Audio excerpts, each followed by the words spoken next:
நான் என்னதான் செய்தாலும் ஒரு ஆசீர்வாதமே இல்லை, அப்படியே தான் இருக்கிறோம்.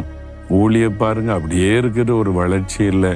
பிஸ்னஸ்ல பாருங்க அப்படியே தான் இருக்க தவிர ஒரு பெருக்கமே இல்லை. இந்த மாதிரி கஷ்டப்படுறீங்களா? தேவன் பெருக பண்ணுகிற தேவன். சந்ததியை பெருக பண்ணுவேன்னு சொல்றாரு. உன் கையின் ஆசீர்வாதத்தை பெருக பண்ணுவேன்னு சொல்றாரு.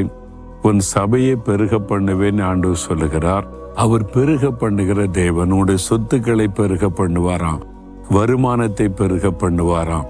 உங்க வாழ்க்கையில ஏதோ ஒரு காரியத்துல ஒரு பெருக்கம் உங்களுக்கு தேவை.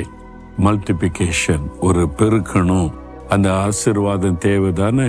நீங்க கேளுங்க. நீர் என்னை பெருக பண்ணுகிற தேவன். 2 காரியம். ஒன்று, பெருக பண்ணுகிற தேவன், தேற்றுகிற தேவன்.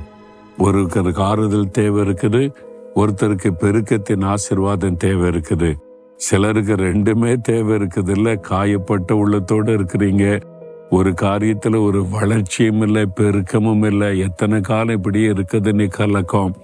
நீங்க விசுவாசத்தோடு இதை சொல்லி பாருங்க, அந்த ஆசீர்வாதத்தை காண்பீங்க. ஜெபிக்கிறீங்களா?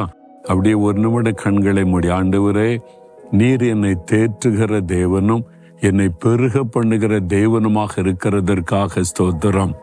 தேவரீர் என்னை தேற்றுகிறீர், என்னை பெருக பண்ணுகிறீர். நான் அதை விசுவாசிக்கிறேன்.